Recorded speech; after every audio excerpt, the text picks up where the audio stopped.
Thaís Herédia trouxe a mudança aqui, que o Supremo formou maioria para proibir que governos estaduais e prefeituras possam reduzir a jornada de trabalho e salários de servidores, né, para resolver problema de caixa, né? E aí foi evocado ontem, eu estava acompanhando um trechinho da sessão do Supremo, viu? Zé Paulo, Cláudio, Thaís, Rafael e ouvintes. Um dos princípios constitucionais aí, evocados aí pelos defensores é da impossibilidade de se reduzir salário, ainda que de forma temporária, né?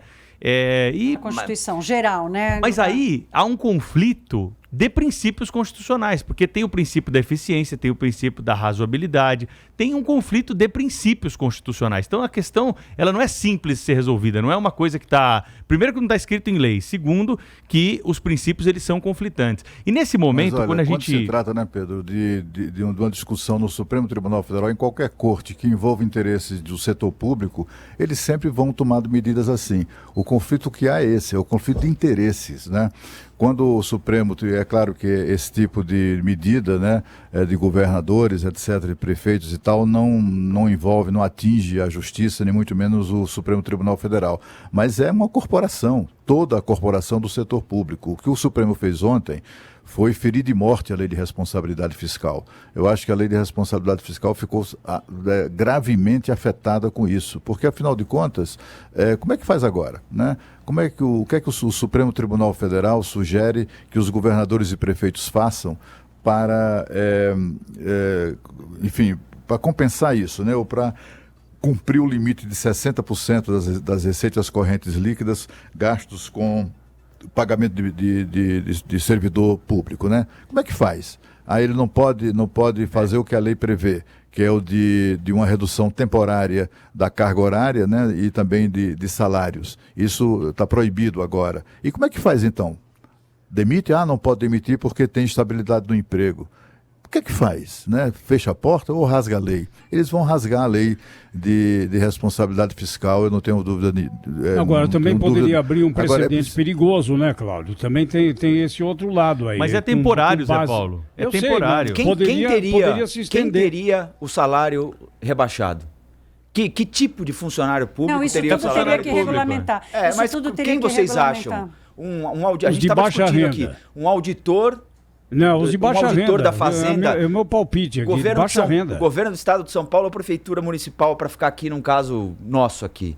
Os auditores fiscais que conseguiram aqui na Câmara Municipal ganhar bônus de até R$10 mil para além do teto, que é o salário do prefeito, ou a rapa? Bom, mas aí não é a tese que nós estamos discutindo aqui, é o efeito dessa decisão. Mas é um efeito importante da tese. Mas o Supremo não estava julgando se é o auditor ou se é o professor ou o policial. O Supremo estava julgando se você pode adotar essas medidas. Agora, quando a Prefeitura de São Paulo, o Governo de São Paulo, o Governo de Rondônia tomassem essas medidas, a gente podia criticar. Por que não vai reduzir o salário do desembargador e vai reduzir o salário do professor? Essa é uma discussão válida. O meu ponto aqui é o seguinte, primeiro, a questão é só a seguinte, Thaís, se o administrador público não pode fazer isso e não tem dinheiro para pagar, cai a arrecadação, como é que ele faz? Então, eu ia entrar aqui na ordem econômica, que é o seguinte, a lei de responsabilidade fiscal foi um principal marco institucional das 2 últimas décadas. Ela instituiu pela primeira vez regras de gestão do dinheiro público no Brasil, especialmente para controlar a irresponsabilidade, para não chamar de outra coisa, de governantes historicamente que aconteceu no Brasil. Então, ela diz o seguinte, olha, não pode gastar mais de 60% da receita com salário de servidor, porque senão vira um grande cabide de emprego, o governante que está lá leva a sua turma, que não sai nunca mais, o que chega leva a sua turma, que não sai nunca mais, e em algum momento isso ia explodir. A outra lógica da lei de responsabilidade fiscal é a da eficiência, ou seja, é a transparência e a eficiência na contabilidade e no trato dos dados fiscais. A ordem econômica aqui é que a economia como um todo, especialmente o setor privado, ela vive dos ciclos econômicos. Quando o ciclo está de crescimento, todos nós nos damos bem aqui, todo mundo produz mais, gera mais emprego, a renda aumenta e a distribuição de renda também. E o que acontece quando a economia cai? Todo mundo perde. Só não perde o servidor público que está protegido por isso. Ele não só não perde o emprego, porque ele está protegido pela estabilidade, como ele também não perde o reajuste. Agora muita gente vai gritar aqui, categoria tal, tá sem reajuste desde não sei quando. Eu sei que tem categorias especiais. Eu sou filha e irmã de professora do setor público brasileiro. Eu sei como funciona isso e eu sei como é ruim para a classe mais baixa, para aquelas categorias que são pouquíssimo prestigiadas no país. A questão é, como é que a gente pode ter um grupo de privilegiados que não precisam se adaptar ao ciclo econômico?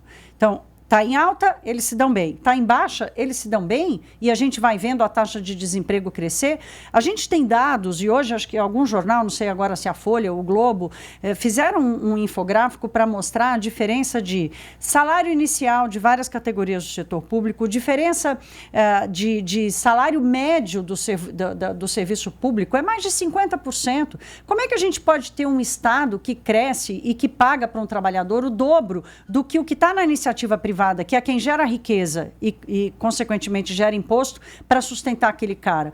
A ordem econômica está totalmente invertida. E eu não sei o que deu na cabeça dos ministros do Supremo Tribunal Federal, que jornal que eles estão lendo, que realidade que eles estão vendo, de manter essa proteção. Quer dizer, tem ponto da eficiência, tem o ponto da responsabilidade com o dinheiro público e tem essencialmente o ponto do ciclo econômico. Não dá para a gente ter uma corte privilegiada que não é obrigada a se adaptar ao ciclo econômico que atinge ao país inteiro. A justiça não tem que se adaptar ao ciclo econômico, né? Agora, tem que tomar decisões que sejam razoáveis, né? Como estava explicando o Pedro agora há pouco. Aquela questão do princípio da razoabilidade.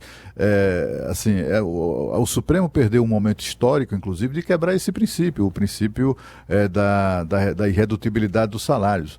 Sendo temporário, sendo... Isso que é importante, Cláudio. Você não pode reduzir o salário para sempre, mas temporariamente, para cumprir a lei de responsabilidade fiscal, o Supremo, na minha visão, devia ter colocado esses outros princípios na frente. Tem que ter um limite, tem que ter um prazo, até com regras para se adaptar de novo aos limites da lei.